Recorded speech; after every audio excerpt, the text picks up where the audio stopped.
ఎన్ని విషయాలు చెప్పాలండి మీరు? ఎన్ని విషయాల్లో? అన్ని విషయాల్లో. Praise the lord. Because when you get a wife, the Bible says you will be honored in all things. Hallelujah.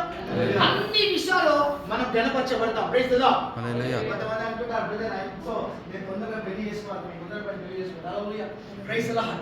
Until unless God give you somebody. Amen. చెప్పాలి హల్లెలూయా. When God gives you a wife, hallelujah. చెప్పండి హల్లెలూయా. Amen. ఒకసారి మీకు చెప్తా ఉన్నాను brother వీళ్ళని. ఒక మాట చెప్తున్నాను.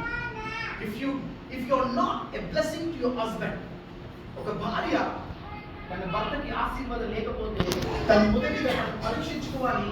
నేను ఎక్కడ చెప్పాలి, ఎక్కడ నేను తప్పు వెళ్తున్నాను, ఎక్కడ నా జీవితము తప్పు మార్గంలో వెళ్తున్నాను. Praise the lord. ఏ భార్య తెలుసునా, ఏ భార్య ఆశీర్వాదకరంగా ఉంటుందంటే, ఏ భార్య ఐశ్వర్యకరంగా ఉంటుందంటే కట్నం ఇచ్చే భార్య గారు. I'm not talking about the dowry wife. హల్లెలూయా.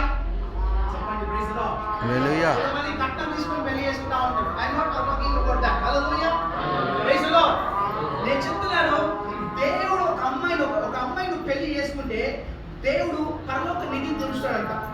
ఆమేన్. కొంతమంది వద్దనుకుంటున్నారు. Praise the lord. Hallelujah. You understand what I'm trying to talking to you? Hallelujah. ఎటువంటి భార్య తెలుసా? ఏ భార్య ఆశీర్వాదం ఉన్నది, ఏ భార్య అయితే దేవుడు వాక్యం చేత నింపబడుతుంది. ఆమేన్ చెప్పాలి మీరంతా. Hallelujah. Praise the Lord. ఏ భార్య అయితే దేవుని సన్నిధిలో కూర్చుంటుందో. హలో. ఎంతమందికి అర్థమవుతుంది? Praise the Lord. ఎటువంటి భార్య తెలుసునా? ఒక భర్తకి ఆశీర్వాదం.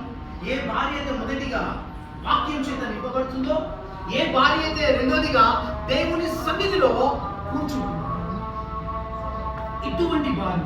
ఆమేన్.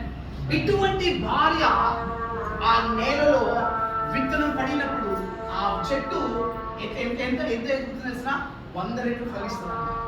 ఆ సంసారం ఏమవుతుంది చెప్పాలి. ఇదంతా పెళ్ళే చాలా సీరియస్ ఉంటుంది. Super serious. Hallelujah. Amen. Praise the Lord. Hallelujah. Hallelujah. If you are